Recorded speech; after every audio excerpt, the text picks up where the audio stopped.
Welcome to the 101. This is Crisha House, and today, of course, I have Mike Morris with me. Last week, we started a segment or a section on marketing, and this week we're going to continue. What did we talk about last week? I knew that you were going to say that. I have it. Okay. Know your market. Yeah.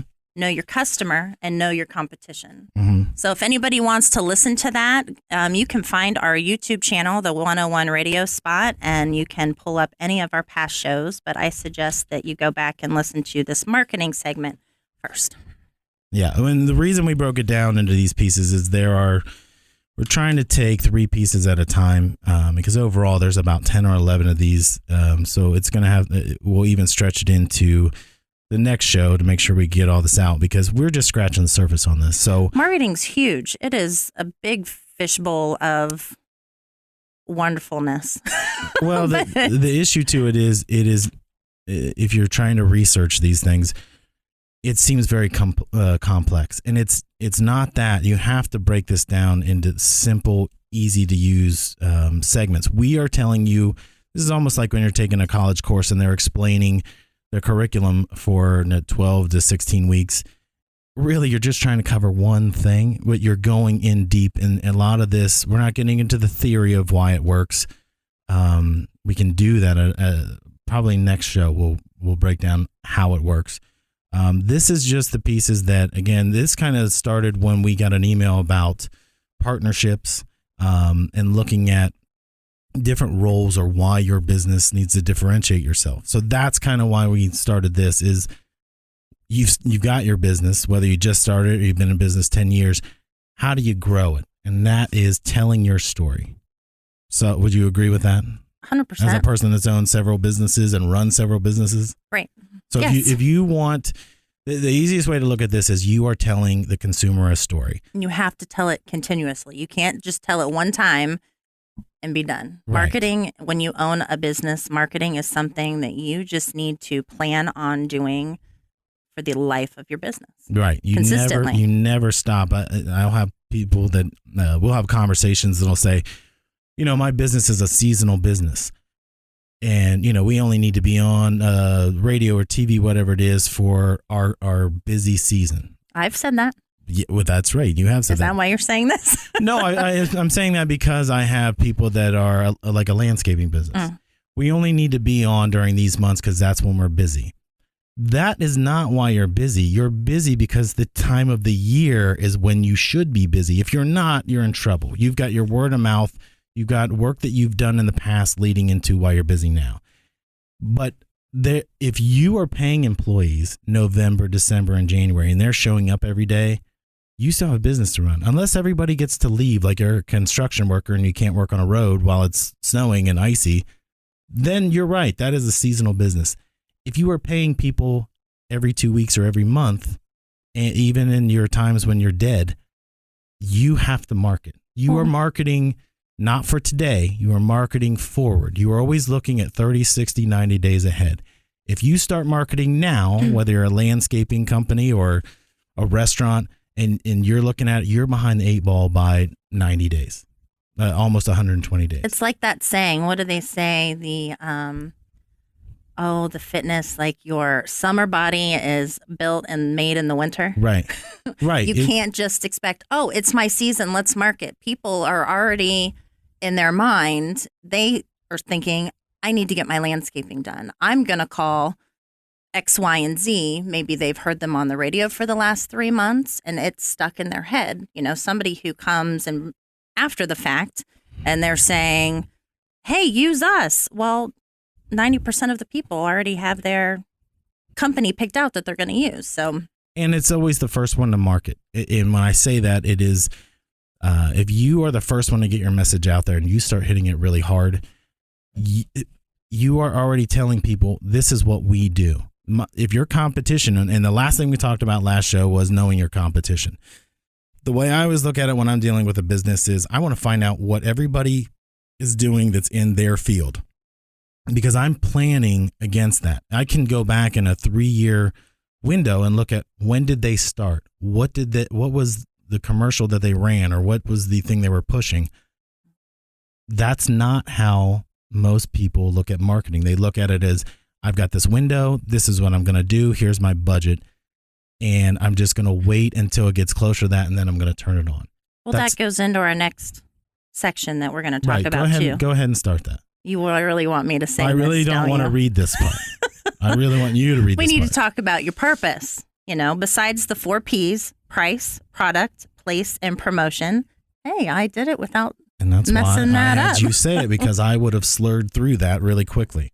Rubber baby buggy bumpers. Sorry, yeah. I just had to say that. Okay, purpose. You got to know what your purpose is. Well, what's your point? What's the point of when we say purpose? It's not, your goal should be the same as your business's goal, which is to set, this is the expectation for my company. My purpose for doing this is, number one, is probably, I would think, would be to feed your family. Okay. Right. To make money, to exist. But that can't be. What do you offer? Why are you there? What is your purpose? But that purpose should be something that, one of the best things I've ever seen an example of this is the movie Walk the Line. Have you seen that? The Johnny Cash movie? You're asking me if I've seen a movie. Okay. Well, get Netflix or go to Best Buy. Okay. So in that movie, Johnny Cash is in there, and he's a young guy, and he's covering old, like, spiritual songs, like Christian music and all that. Reese Witherspoon in that movie? Yes. Maybe I have seen it. It won an Academy Award, but don't worry about that. Okay. I'm sure it wasn't very popular. Johnny Cash is not well known. But so in the movie, the guy that's the engineer that's listening to them play, he said, let me ask you something. If you had 90 seconds left to sing a song, is that what you'd pick, or would you want someone to know you existed because of that? And that message is basically what your business is. You should be able to tell someone in 60 to 90 seconds who you are and what you do and why it matters. That's your purpose. Your purpose is not just to make money, because if it is, you've already done this wrong. Correct. Because we've discussed this outside of the show, that if your goal is, I want to make a product and I want to get it to market, and then I get it to market and I didn't plan past that, was I successful? I was successful because I hit my goal. Your goal should be so unreasonable that as you're getting to it, it seems like I'm halfway there. I'm 2/3 there. I'm trying to fulfill this purpose. And if you miss, it's okay. But if you set a goal just to get it done, kind of like a checklist, that's not fulfilling. You want that purpose for your business, your company, to be something that at the end of the day, when you look back at it, whether it closes, you sell it off, whatever it is, that you feel a sense of pride because you brought something from nothing. To me, as a consumer, I connect with a company's purpose more so. I mean, if you look at the marketing, the social media, the advertising now, people are putting their, not just this is my product, but this is my story. This is my purpose. This is why I'm here. That, I'm a woman. I mean, that pulls at my heartstrings, and I'm more apt to buy because I can relate or I connect with that purpose. In the when marketing first started, when there was radio and TV and billboards, when that stuff first started, it was you were looking at it and saying, how do I appeal to women? Because they're the ones that buy groceries. They're the one. That's not how life works anymore. There are a lot of people. What is it? 49% of the country is divorced. So you got a lot of dads that have kids that have to feed they're not waiting till they get married to buy groceries again. We know that. Right. So you can no longer appeal to just, some housewife that doesn't work. I mean, people are working more hours. They're on the road more. You've got to have an emotional appeal that hits not just women, but it has to hit families. It has to hit men. And there are things that get my attention. Like anytime that Apple puts out an ad, I don't mean when they're dancing and jumping around and all that. But, the original ad for the iPhone where it had the pictures of Einstein and Gandhi and all, it appealed. Martin Luther King. And I have that ad. That ad is on my wall, like in my office. And it used to be on my phone cover when I looked at it. It didn't even show you the phone. It never showed you the phone at all. Huh. You couldn't see the phone until you could watch it on TV, and the newscast would say, this is what it's going to look like. I don't remember that ad. Jeez. But see, it appealed to you. It appealed to me. Apparently, it didn't appeal to me. Well, I think you got to think about how far back that was. But to me, being in marketing, it was like that was the greatest piece of content that I had ever seen that didn't feature the product. They told you what they believe in. And if it wasn't, we want everybody. It was, if you believe in this same culture, this same way of thinking, come along. I want you. Mm-hmm. But didn't you just buy a Mac recently? I did yesterday. Yeah. And so that is an Apple product. It is. And you bought that because you felt like it was the best thing out there? I did, yeah. Right. So it's an Apple product. But again, Apple's not the only one that does it. It's just their innovative approach to advertising. It wasn't like they came up with and said, we're going to film this. I mean, they had an ad agency do it. But that created an entire culture of people based on your purpose. So if your purpose is stated and you don't want everybody. I think a lot of people open a business and say, I don't care who comes. I want everyone to come. That's where you fail. Know your market. You have to be specific. And that goes into, your price. Was that Mac very cheap? I got a good deal, but no, it was not inexpensive. So it was expensive, but when you bought it, you felt good about the purchase, right? Like you were excited about it. Oh, I'm very excited about it. So even though you haven't taken it out of the box, you were excited about it. You felt good about it because you believed in the purpose of the brand. Correct. Right. And that's the key. And whatever your business is, it doesn't have to be a multi-million-dollar company. If you believe that you make the best coffee in town, if you make, you cut grass better than anybody else, you exude that when you're talking to people. And customers will come to you because they want to be part of whatever you're doing.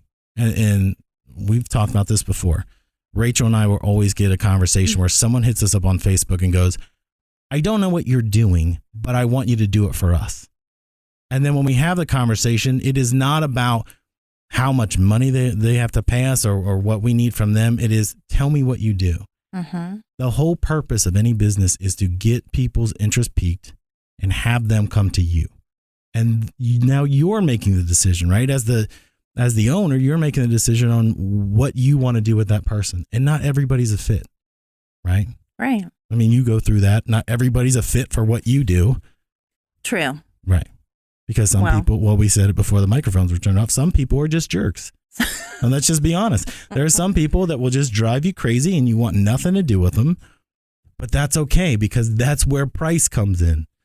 If they're willing to pay your price that you're asking, it doesn't really cushion the blow. But there's a point where you can say, look, I don't really enjoy this relationship already before it started. Right. So if I'm going to do this, I need to get X amount of dollars more because I just don't enjoy this. You can, in a business sense, kind of say, this date's not going to work out long term. So let's just get the check. Right. Right. But again, so price, your product, and your purpose, those are all tied together. Place and promotion. The 4 P's actually are price, product, place, and promotion. But you said that well. I know, because I wasn't thinking about it. You got it out. Before we get into the second thing, because we've been going for a while, let's take a break. But when we get back, we're going to get into branding and brand consistency. You're listening to the Sounds 101. good. As a mom, I'm always looking for quick and easy solutions to those everyday problems. You know, like how do I get my kids to stop fighting? The ever popular sound of I'm bored. And then there's keeping them occupied in the car. Introducing the Bag O' Life, pre-made solutions for life's moments. There's the get-along bag, the boredom bag, the travel bag, and more. These bags bring everyone together and inspire fun. To learn more or to order, go to life.com. A bag for life's moments, a memory maker. If your business is aiming for the stars but is stuck in the fog, call Mr. Biz at Wentworth Financial Partners. If profits are what you prefer, call Mr. Biz. If cash flow is a concern, call Mr. Biz. If growth is your goal, you guessed it, call Mr. Biz. We are so confident in our results-oriented approach, we'll even guarantee it.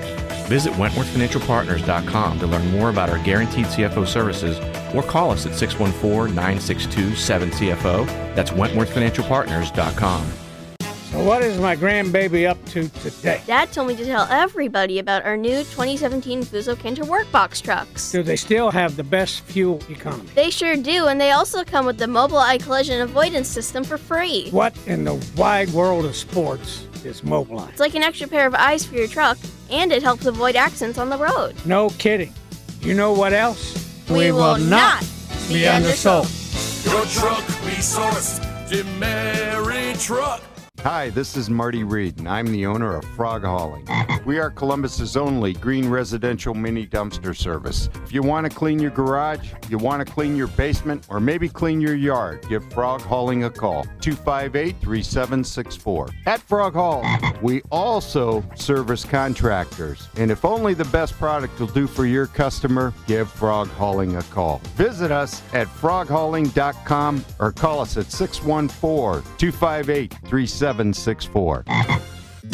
Hi, this is Jeff with Myers Jewelers. If you're in the market for a Tacori engagement ring and or wedding band, let Myers Jewelers be your one-stop Tacori destination. Myers Jewelers has the largest selection of both Tacori engagement and wedding bands in Central Ohio. We also are the exclusive Tacori dealer for the exquisite Royalty Collection. We also have a multi-million-dollar selection of certified loose diamonds in every shape, size, and quality as well. Come visit the family on Stringtown Road in Grove City and experience Myers Jewelers.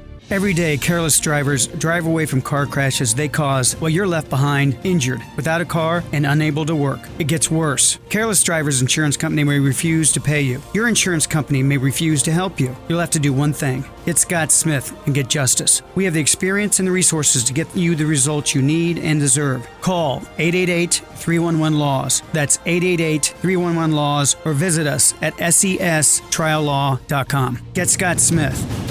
Get justice. I'm Dr. Buzz, DC, with Buckeye Physical Medicine and Rehab, Columbus's largest hormone replacement center. For the cost of a cup of coffee a day, you can completely reverse the effects of aging and the aches and pains of low T. Thousands of patients that suffer from low T have come to us to rejuvenate their youth. Buckeye Physical Medicine patients have enhanced their energy levels, rid themselves of inflammation, and feel years younger. Call Buckeye Physical Medicine and Rehab at 614-721-5698. That's 614-721-LOW-T. Or visit BuckeyePMR.com today. Welcome back to the 101. We just got done talking a little bit about the company's, your business's purpose, and we want to get into brand and brand consistency.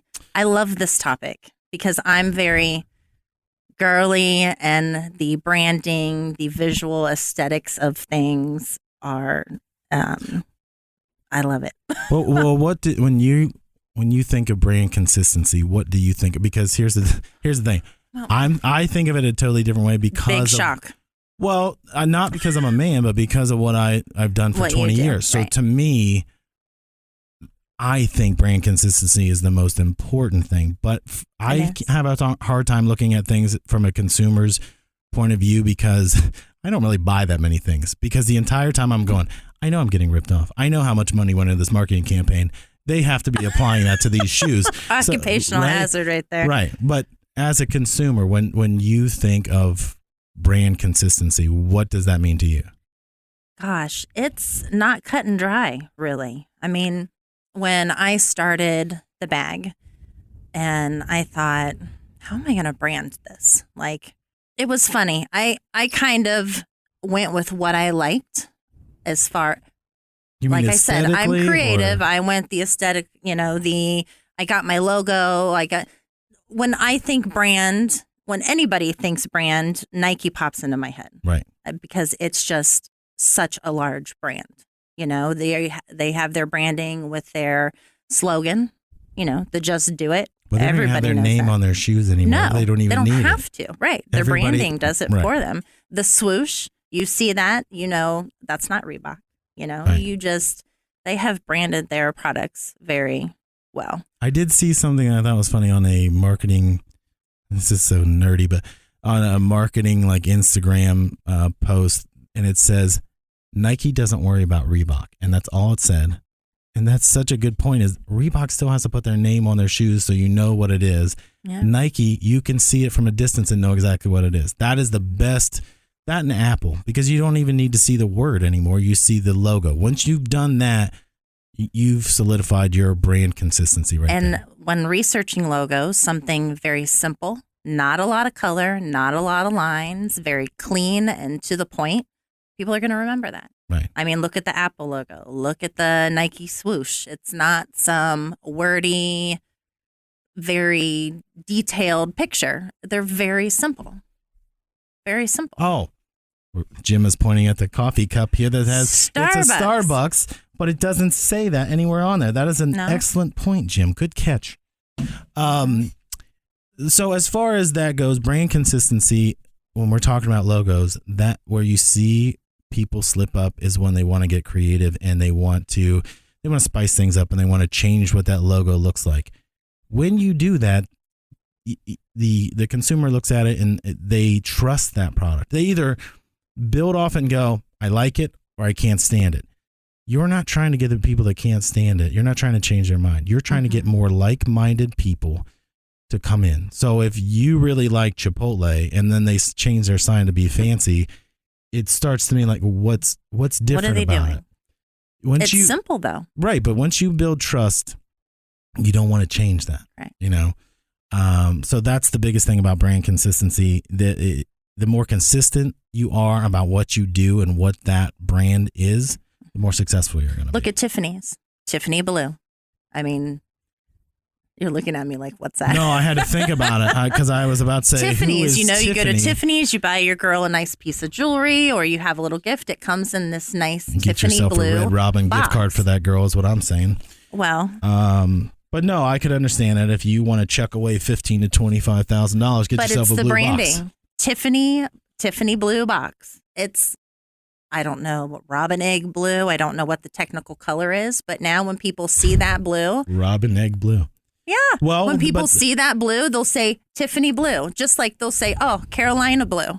Right. You know, that's not the technical color of blue, but that's just what they associate it with because that's their brand. That's what so they what put you out just there. described would be the look, the feel, and the imagery, right? Correct. Those are three pieces which you just described about that brand. And again, you have to find the thing that makes you stick out. It does not have to be some loud, gaudy thing. It just needs to be something that the consumer identifies with. So I see it a lot in Instagram posts or Facebook posts about people's business. The name and the logo. I see too many people that it's confusing. When you're looking at apparel, everybody's got an apparel business. Mm-hmm. And it's always with somebody who's in tremendous shape. They're not like a big bodybuilder type, but a lot of it is women wearing like, what do you call those little short shirt things? Let's just call them short shirt. Sports bra. Either way, that and those real tight pants. Here's the issue. I can't see the logo. So everyone that looks like that, I can't tell what it is. When Under Armour started, do you remember what it looked like? The Under Armour logo was huge in the middle of the chest, and it said you look like a NASCAR driver. It said Under Armour. They still have the huge logos, but Correct. it doesn't say But they Under got Armour. rid of the words. That's the point. Once they crossed a certain barrier and you knew what it was, again, the early adopters to buying it versus buying Nike Dry Fit or those kind of things, Right.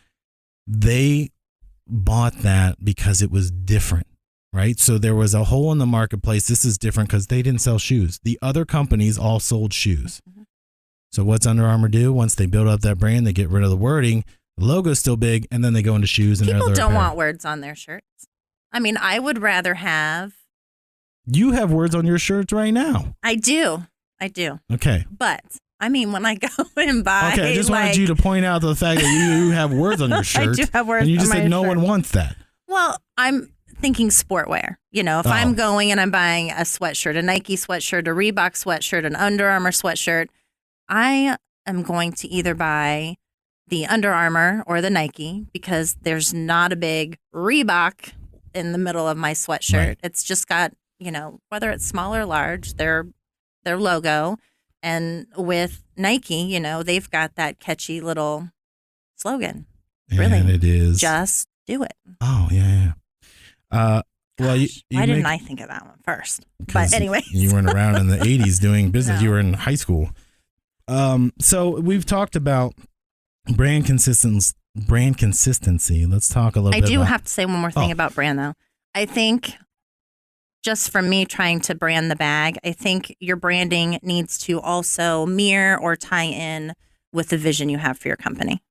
You know, I agree with that. so I just needed to put that in there. No, that's okay. It kind of goes hand in hand with branding versus promotion. And I think the difference being we've talked about what branding is. Promotion kind of makes me, for what I do, kind of makes me insane because a lot of people will do that. A promotion for a restaurant would be as simple as buy one meal, get the second one free. if I've never been there, you're setting my expectation that it's going to be cheaper, right? Or this is going to go on all the time. Now you're telling me it's a discount place. You were going to say something. Go ahead. No, go ahead. Well, I was going to say that if you set somebody's expectation that it's going to be, if I wait, it'll be cheaper, or if I come in on this certain date, I'll get something free. You don't want, if you want to stay in business a long time, you don't want to give away things. You want people to come and happily spend their money with your business. When you give something away, you're inviting someone to ask, what's the next thing? You're setting up an expectation that doesn't make you more money. And bodies don't translate to revenue. A lot of people think that the more people that come through my door, the more money I can make. How many people come in your doors and don't spend anything because they brought somebody else and they're just going to mill around? And they do. They just sit and read. Right. We have people who will come in with their kids. They sit on the patio at Putt and Play. They'll take out their book, their iPad, their phone, and they'll sit there the entire time as their kids go around. But they don't buy anything, right? Don't. And I'm not saying I'm not saying there's anything wrong with that. What I'm saying is I want people to understand the difference in branding and promotion. Yeah, promotion will bring people in, but then what you're trying to do in a promotional sense is either it's a grand opening of something, or you're trying to bring people that haven't experienced it in for the first time. To me, branding is your company. This is how you're identifying, putting your company out there. If they see a Putt and Play logo, they identify with my company. Or let's say the bag. If they see the bag logo, they're going to know that that's the Bag of Life. But promotion to me is product. You see the difference? Yes, but what I'm saying is with branding is how you get them there. Promotion is, I know that you know who we are, but you haven't come yet. Right. That becomes an issue when I'm trying to This is what I have for you. Right. This is.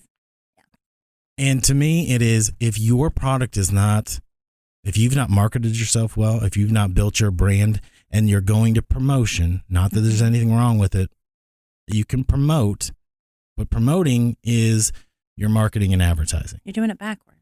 Right. But people are so eager to, we'll mulch your lawn for free if you give us a contract for the summer to mow, or, the thing with meals after the crash, the housing crash, every restaurant was doing kids eat free. And then it was buy one meal, get it. Everyone loves that. Except for my kids don't eat off a kid's meal now. So. Right. But back then they would have. Right. What was the problem with restaurants? They could not get away from doing the kids eat free because that was the whole reason to bring people in. Mm-hmm. When you did buy one, get one free, people started tailing off because as they made more money, the expectation was I was going to get free stuff. They almost branded their promotion is what they did. So because the crash lasted, the recovery of it lasted, whatever it was, 14 months, 16 months, you set the pace because you needed to get people in. More bodies doesn't make you more money. No. Now it's expected. The discounts are expected. And we are up against it for this week, but we will break this down. Hopefully we can finish this in part 3 next week. I'm excited. I like this. I apologize. I don't talk much. And I don't allow listening to I don't you. allow it when I'm on a roll. You're the expert here, so but I'm just learning. I would say tune in next week, and then why don't you tell them how they can listen to past shows? Yes. Thank you for listening today. You can check out our past episodes. You can go to thebagolife.com and click the 101 tab and listen. You can also find us, subscribe to our YouTube channel. Did I say that right? You said YouTube. YouTube. Or you can go on YouTube. YouTube. See, I was going to flub up somewhere. To the 101 radio spot and subscribe to our channel, and you can check out the shows there. Thank you for listening. We will continue with marketing next week. We'll see you there. You've been listening to a Morris Media production.